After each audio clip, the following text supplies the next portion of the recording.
जय श्री कृष्णा स्टूडेंट।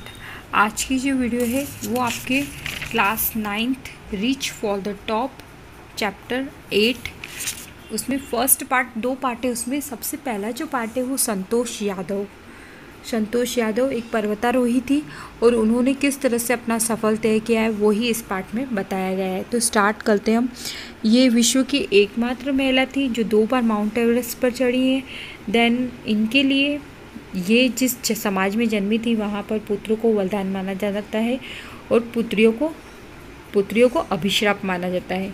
लेकिन इनके 5 भाई थे और ये 5 भाइयों की एकलौती बहन थी। तो 5 भाइयों के बाद में ये एकलौती बहन थी और इनकी जो दादी थी वो इनको बहुत चाहती थी। और एक बार सन्यासी आया था तो सन्यासी ने भी आशीर्वाद दिया, तो उन्होंने भी सन्यासी को ये कहा कि हमें पुत्र का नहीं पुत्री का आशीर्वाद दो।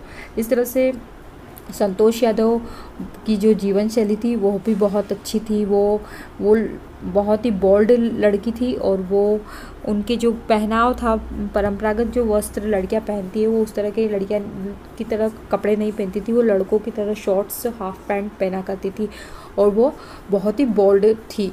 और वो उनके जो परिवार था वो बहुत ही जमींदार परिवार था, तो वो बाहर भी पढ़ा सकते थे और उनके पास में ही राजधानी दिल्ली भी पड़ता था।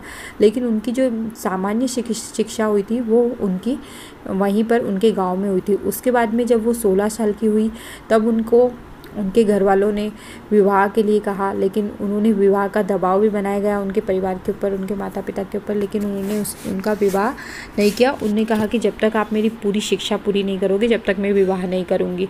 तो इस तरह से जब उनके माता पिता से उन्होंने आग्रह किया माता पिता से, तो उन्होंने उनको बाहर पढ़ने के लिए कहते उसके पहले उन्होंने उनका एडमिशन करा लिया। जब उन्होंने कहा कि आपने एडमिशन करा लिया तो हम पैसे नहीं देंगे, उन्होंने कहा यदि आप नहीं पढ़ाएंगे तो मैं विवाह भी नहीं करूँगी।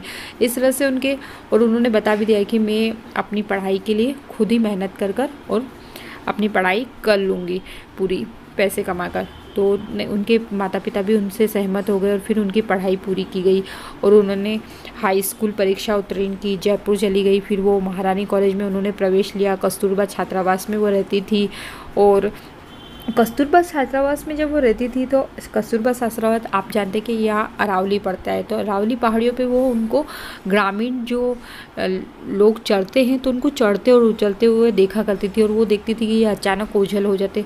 तो एक दिन उन्होंने उनसे पूछा कि क्या आप मुझे भी अपने साथ में ले जाएंगे, तो उन्होंने हाँ कर दिया।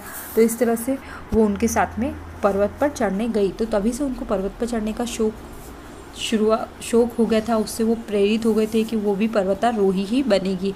तो इस तरह से जब उन्होंने जयपुर की उनकी शिक्षा कंप्लीट हुई थी और 19 मई को उनका लास्ट पेपर था और 21 को उन्होंने उत्तरकाशी में उन्होंने उनका एडमिशन ले लिया था। तो उनको डायरेक्ट वहीं जाना था, तो यहाँ से एग्ज़ाम ख़त्म होते से 19 मई को और 21 को उनको वहाँ जाना था। तो वो वहाँ चली गई और उनके माता पिता से क्षमा याचना कर कहा कि मैंने यहाँ पर एडमिशन ले लिया। फिर उसके बाद में तो उन्होंने कभी पलट कर नहीं देखा और उन्होंने अलग अलग पर्वतारोहण के कौशल द्रुत गति से परिपक्व होते रहे और वो उनका शरीर जो था वो ठंड को, ऊंचाई को सहने की क्षमता भी उनकी जो थी वो विकसित हो गई थी।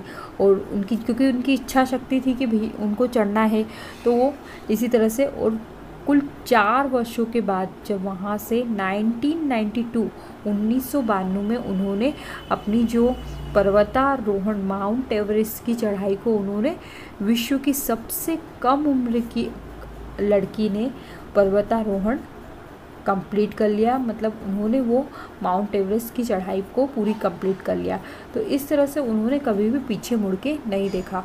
और 1992 में वो एवरेस्ट पर जब चढ़ी तो उनके साथ में एक और पर्वतारोही जो मरणोसान था वो तो मर ही गया, उसको तो वो बचा नहीं पाई, लेकिन एक जो उनकी देखरेख में था। लेकिन एक और पर्वतारोही मोहन सिंह को उन्होंने सफलतापूर्वक बचाया और अपनी ऑक्सीजन जो थी वो उसको दी थी।